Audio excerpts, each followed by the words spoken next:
So I'm so grateful. Parang tinitreasure ko talaga yon kasi mas maganda yung ibang tao nagsasabi kaysa ikaw sa sarili nga itong achievement ko. Samantala, yung ibang tao, nakikita talaga paano ka tumutulong sa kapwa mo tao. La la la, Roslyn, walang iwanan para sa sambayanan. Roslyn, la la la, Roslyn, ating kaibigan. La la la, Tara, Roslyn, kwentuhan tayo. La la la, Roslyn, walang iwanan para sa sambayanan. Mayang adlaw mga biliranon. Ako po ang inyong bang lingkod na si Board Member Roslyn Espina Paras. Narito na naman po tayo sa isang episode ng ating kwentuhan with BM Roslyn upang makapagbigay ng impormasyon na pwedeng pagkunan ng inspirasyon at kaalaman tungkol sa mga nagkalain-lain ng mga kaganapan o personalidad sa atong mahal na probinsya ng Biliran. Mga kaigsunan ko, please help me welcome our guest for today, no other than one of the partners of Congressman Jerry Boy Espina Jr. in implementing his various programs in the province of Biliran, the Senior Labor Head Employment Officer of the Department of Labor and Employment, or DOLE, here in Biliran, no other than Mr. Francis Segovia. Magandang araw, Sir Francis, and welcome to Kwentuhan with BM Roslyn. Magandang araw din na Roslyn, sa kaya lahat ng nanonood. Pleasant good day to everyone. First, let us get to know better the man behind DOLE. Sir Francis, baka pwede nyo naman po sa aming ikwento ang inyong naging journey, no? Simula siguro your first ever stint sa inyong career bago naging Senior Labor Head Employment Officer ng DOLE dito sa Biliran. So first employment ko sa DOLE, as clerical, yung clerk item. Tapos kasi second employment ko na to dito sa DOLE. So from, sabi natin, rose from the ranks, nag-bookkeeper, from admin, tapos nag-operational, technical, hanggang dito na sa Senior Labor Employment Officer. At saka 2 years ago, designate ako ng aming dating director, na-retired na ngayon, si Dr. Henry Jan, kaya, na parang ikaw yung magdadala sa isang probinsya. Which sa akin naman, nagtataka ako kasi yung personalidad ko kasi, iba yung kasi I'm an introvert type na tao. Hindi ako mag-mingle ng mga high officials kasi isa siyang challenge sa akin. Ewan ko ba kung ang nakita niya sa akin, may potential ba mag-lead ng isang opisina, parang tinanggap ko na lang. Parang sabi natin, I had to embrace anong binigay niya sa akin. So far, nandito ako ngayon sa probinsya ng Biliran. And okay naman po ang inyong performance dito, sir. Thank Kahit you. introvert kayo, miski pa paano, nakakasama naman namin kayo sa mga iba't ibang programa ni Kong. Thank you very much, ma'am. What personal achievement are you proud of that not many people know about? Actually, wala akong parang penetration na achievement. Yung isang nakuha lang parang I'm very proud of myself. One of my colleague informed me na isang kliyente dati ko daw nagsasabi, he is very grateful to me, not only one but many sila, kasi natulungan ko daw sila in a little ways. Parang nakatouch ako ng heart sila vividly sa lives nila rin. So I'm so grateful. Parang tinitreasure ko talaga yon kasi mas maganda yung ibang tao nagsasabi kaysa ikaw sa sarili nga itong achievement ko. Samantala, yung ibang tao, nakikita talaga paano ka tumutulong sa kapwa mo tao. Yun ang talagang treasure until now. Hindi mawala sa isip ko yun. I believe in that, no? Kasi iba pa rin pag you touch others people's lives in a positive way. Yes, ma'am. Diba? You really make a difference in their lives. Yes. Labi na kung naipangat mo yung kinabuhi nila dahil sa tabang mo. Yes. Diba? Napaka nakakataba ng puso. Yes, sir. Diba? Yes, ma'am. Malaman na ganon. So, what has been your personal philosophy in going about your duties and responsibilities being the head of DOLE here in Biliran? Sabi ko pa kayo, challenge ko to pag-lead ng mga tao.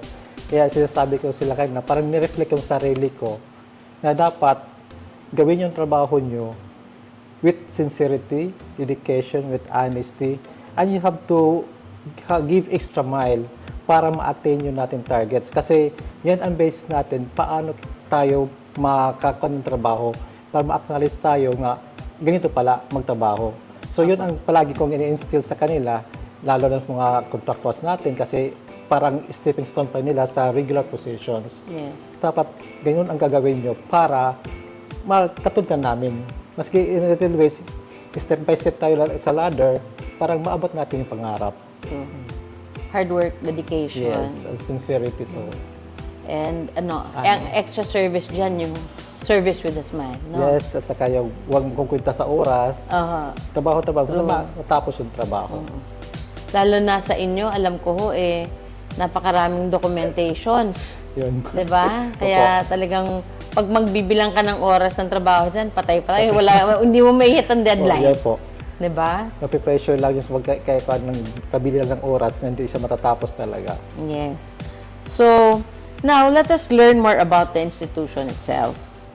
Sir Francis, can you briefly discuss the functions of DOLE? So yung functions ng DOLE na encompassing yun sa mission namin. To promote full and decent employment,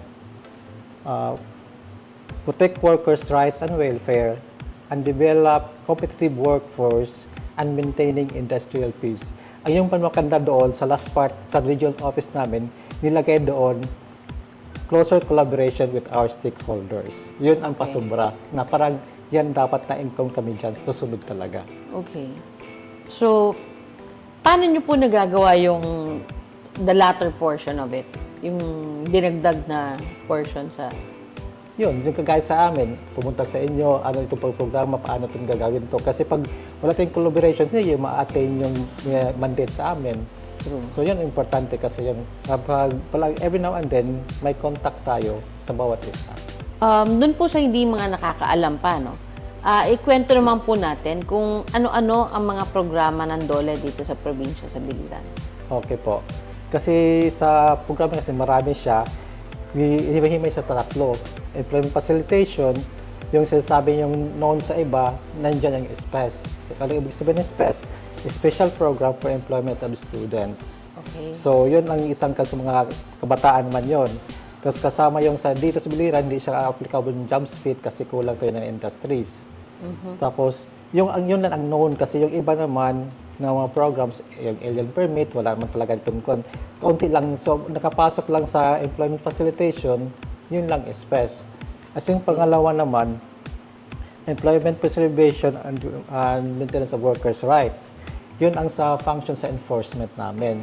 Hindi siya pwede ma-share sa LGU, sa kagaya sa inyo, kasi naka-anchor lang talaga sa DOLE kasama ng inspection, Opo. yung mga reklamo, yung tatawag ng mga SENA, single entry approach, at saka yung ibang programa pa nga.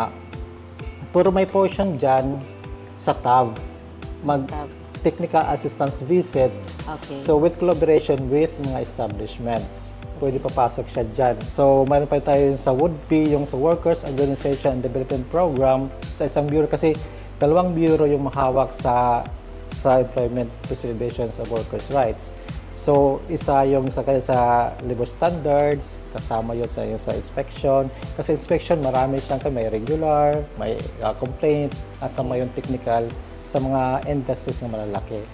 At saka yung pangatlo naman, employment protections and welfare ng mga workers. Okay. Diyan napapasok yung known natin na DILP, Okay. Dole Integrated Livelihood Program. Okay. Yung sa livelihood kasi siya. At okay. yung pangalawa, kasama yung emergency employment, yung TUPAD. Okay. Yan talaga yung pinaka-known sa mga Yes, provinces. well-known. So, yan talagang programa. Nationwide, Oo. kilala ang Kilala tupad. natin TUPAD. Tapos mayroon pa tayong family welfare, yun sa mga industries siya, mga organized. Organized, may union. Tapos yung iba naman, pag gusto nilang magkaroon ng family welfare program, as long as they inform us, kasi mandatory yan is 200 workers and above. Pero pag gusto nila mas kilis ng 200, okay lang sa amin Ano yan. po yung family welfare program? Kasi may isang programa, tinatawag naman 10 dimensions, na dapat i-implement sa site for the benefit sa mga workers. How can you explain it? So, sabihin ng isang dimension. housing. Okay. Pagbigyan ng housing ng mga workers, pag kaya ng establishment. Pag hindi niya kaya, hindi natin pipilitin kaagad. Of course, yes. So, hindi siya magastos yung iba. Say, social activities. Apo. Dapat kayo mag-distribute ng Christmas party. Apo. Kasama siya doon. Okay. Para lang mabigyan natin ng yung mga workers, ikaw natin sa kanila. Para hindi naman puro trabaho. Trabaho lang. Oo. May religious activity naman, mayroong magmimesa sila doon sa establishment, pwede naman yun. Okay. Hindi siya man yung iba naman, akala nila magastos. Apo. Actually, hindi naman talaga ganun. Ay pag lang, advocate lang sa kayo lang, ganito yung programa. Is it mandatory or no? Hindi, basta less than 200. Basta less than 200 employees. Yes. Oo. Okay. Okay po. Tapos, mayroon pa tayong isang programa dyan, GIP. Nasama pa yung GIP sa employment na number 3, sa outcome 3. Yun pa rin isang sikat na, Yes. sa palagi ko, yung tatlo lang na programa, yung pinakasikat na programa sa DOLE. Yung sa katapusan ng tatlo. Yung iba kasi, hindi man siya masyadong kagaya ng child labor program, although, mayroon siya yung child labor program elimination para yun sa mga areas na talagang nakikita natin na may existing talaga ng mga child laborers. Kumbaga, yung mga bata naman, nagtatrabaho talaga for wage. Yes. Hindi lang yung kumbaga child work o kagaya ng sa pamilya na dyan sila, Opo. tumutulong lang. Di ba, ang alam ko dyan, as long as may parang binibigyan ng may permit from the parents, ata. Pag Diba? minor, Parang pumapayag yung magulang na magtrabaho yung bata, pinapayagan din. Tama mo Opo, ba? opo. Basta, pwede yan sa para sa ginagawang not totally kasambahay.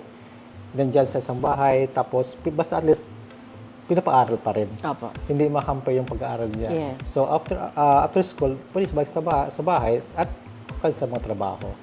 Tutulong-tulong sa trabaho. Pero hindi siya hazardous in nature dapat. Wala yun. Bawal kasi yun. Yes.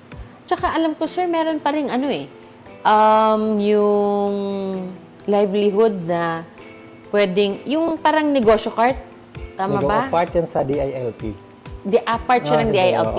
Depende sa anong projects na nire-request ng stakeholders natin para sa beneficiaries, diyan sa papasok. So, Dole Integrated Livelihood Project Program.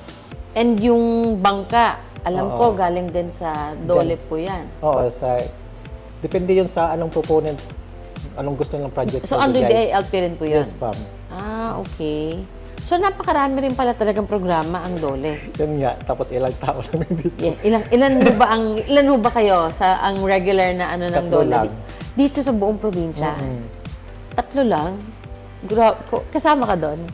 Hindi.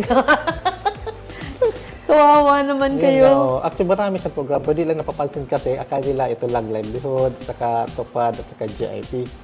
Marami pa siya. Ang dami pa nga. Oo. Kaya, mahirap talaga.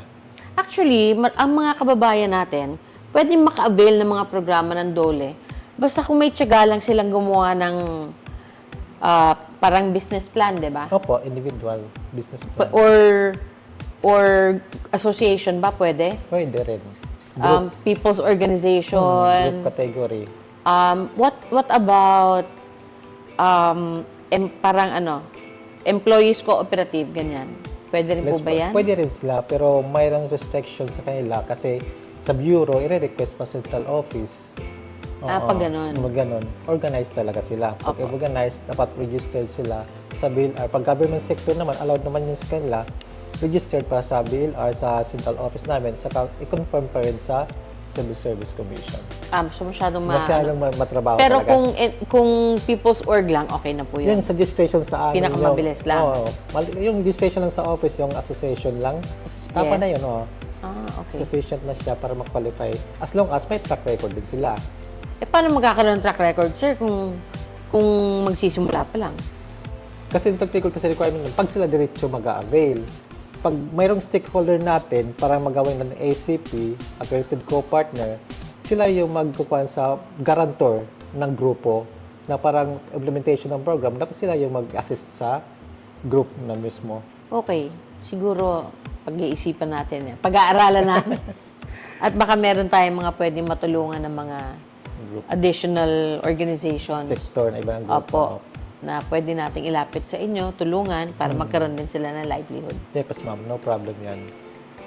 Ano po ang mga pwedeng maasahang future developments ng mga biliranon sa Dole po, tingin nyo? Palagay ko, parang yung, anong nakita namin ngayon, anong services namin ngayon, same pa rin yun. Wala naman kasi mandate man sa amin ng ganun lang. Ang kwan lang, parang tayo na as closer partnership, palagi natin ko kanya para mabibigay natin sa mga tao. Yes. Yun palagi itong looking forward, what is the best for the constituents. True. Sir, ano po yung nabalitaan ko na may wage increase across the board ko, no? Na 100 100 pesos. So, entire Philippines. Ba yan? Di ba parang tibok Pilipinas, kung no? lalabas yan na law, kay as of now, nandyan pa yan sa Senate. Yes. Ewan ko kung anong reaction ng mga employers. Yun yan, nga ho oo. eh. Minsan sa atin, mas maliit yung increase. Marami siyang reklamo, paano yan. So, we'll wait kung ano talagang lalabas pag approve na sa Senate yan. Parang gawin sa siyang batas, yan na rin. Wala tayong magagawa. So, sa amin naman, enforcement kami, ano pinalabas na batas, yan, susundin namin. Yan, ang bigay na namin sa mga establishment. And you will give proper information dissemination naman po, Yeah po, and oo. ample time for the yung mga negosyante na mag-adjust. Yes po. No? Hindi May naman detail. siguro Kasi uniform naman siya kasi yung gaya na may sila anong period dapat tapos after the law maggawa ng mga IRR, anong implementation date, saka at least aware ng mga employers. Na gano'n. Okay. Implement talaga yun. In case lalabas yun. Those are only for private Po. businesses po, Way labot ang mga government. Wala. So, government retain ng sahod. Ang private mo, pohon. Definitely, kung dyan sa IRR, ika-cover yung mga kagaya mga GO, yung mga COS, yan pa rin. Kasi yung ang guidelines natin, pag COS kasi, anong minimum, prevailing minimum, yan ang susundin. Unless sa IRR, hindi talaga govern yan sa government, Opo. iba yun. Okay. Sir, where do you see Dole Biliran going in the next few years? And kayo na po nagsabi kanina nung nagkwentuhan tayo before tayo nagsimula na mabilis din ang turnaround, kumbaga. Yes, oo. No? Ng mga head ng inyong agency. So, what legacy do you hope to leave behind, kumbaga? Sa palagay ko, anyway, establish na yung collaboration natin eh. So, sa kagaya mo kanina, sabi mo nga, may mga innovations kayo ginagawa. So, para mas responsive tayo sa kliyente, Yes. we cannot discount to acknowledge yung sa initiatives niyo, ma'am. Okay siya, maganda kasi siya para isang click lang kasi dito tayo sa internet, mga Yes. base na tayo. Opo. Parang yan ang way para mas madali natin ma-respond yung mga needs ng mga constituents. Yes. Yung parang kasi kung magbigay nga action agad based sa mga information na kuha natin. Opo. Yun ang maganda kasi other than that, mahirap ako magsabi ng ganito para hindi naman siya doable. Yan, as of now, yun po lagi nga ever responsive tayo, madaling response sa mga needs ng mga constituents natin through your cooperation and collaboration. Yes. Siyempre, dakilang, alam niyo naman, being bunso, dakilang alalay lang tayo ni kung lahat ng gusto niyang ipagawa, lahat ng gusto niyang mga programa, talagang pilit nating isinasagawa ng maayos. Yes po, opo. So, Sir Francis, since nakapagkwentuhan naman po tayo tungkol sa personal na bagay, pati na rin tungkol sa department ng Dole,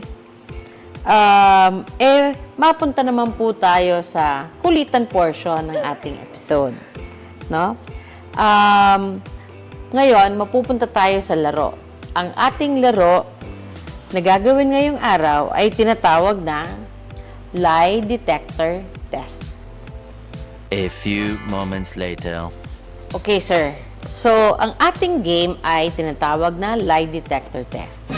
So, una, mag-jack and poy tayo. Kung sino yung manalo sa Jack and Poy, siya yung unang magtatanong. Correct? Correct. So, game ka na ba? No problem. Okay. Bato, bato, pick. Bato, bato, pick. Ay! Siya talaga. So, sir, dahil kayo po ang nanalo, kayo ang unang bubunot. Nakakabahan naman ako. Ano kaya ang tanong dito? Wait lang. Ganito po pala to. So, hindi, syempre ako unang biktima, di ba? So,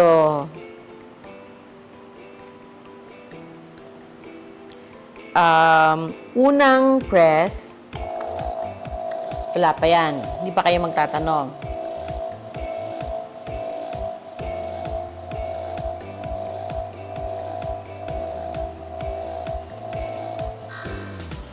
Magtanong na po kayo.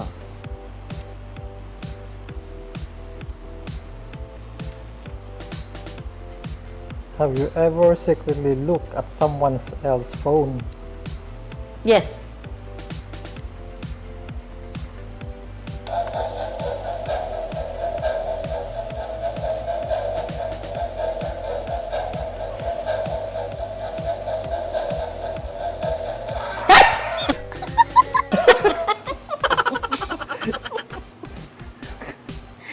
Ay, hindi pa rin ako nasanay. Pero sir, ano yan? Disclaimer lang po, disclaimer. Ito po ay game lang, ha? Baka naman, totohanin nyo masyado, magkaseryosohan tayo dito. Diba? Ano lang to, we're doing this for fun. So, sir, ako naman ang magtatanong sa inyo ngayon. Hingpitan ko yung kay sir. Para may kurente. Pagka mahulog. So, tuloy-tuloy na to no? Would you lie to your partner to protect her? Sagot. Ay, sagot. Yes. Would you lie? You would lie. Tama ba yung ginawa ko? Dapat... Meron ba? Meron! Malit lang. Malit lang. Ganun pala. Meron pala.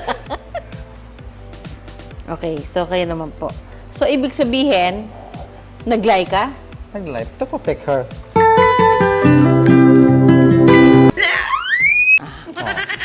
That's how. Have you ever offered to complete homework for someone else in exchange for something specific from them? No.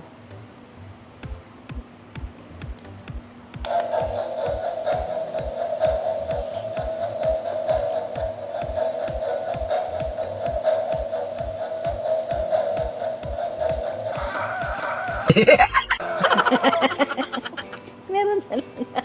Bili tayo sa office nito. Kasi mga clients, hindi nasasabi ng totoo. Gamit talaga siya. Kasi yung interview ng mga clients, tapos nagtrabaho ka na ba nito? Wala pa. Malay natin kasi lalabas yung katotohanan. Sir, para may mga pinatatamaan kayo. Biro lang. Ano ba naman tong anong to? Hindi na... Paraging no. Would you betray a friend for $1 million? No. Pwede na!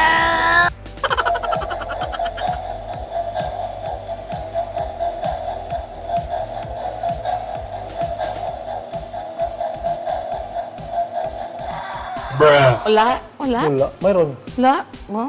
Nasanay ka na, ha? Hindi. Kulang Di sa maganda- baterya. Next time, ha?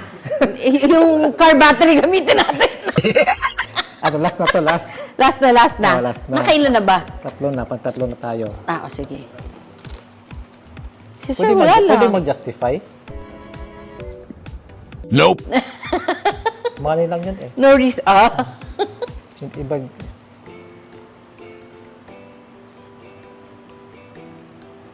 Okay. have you ever said, I love you, even though you did not mean it? No.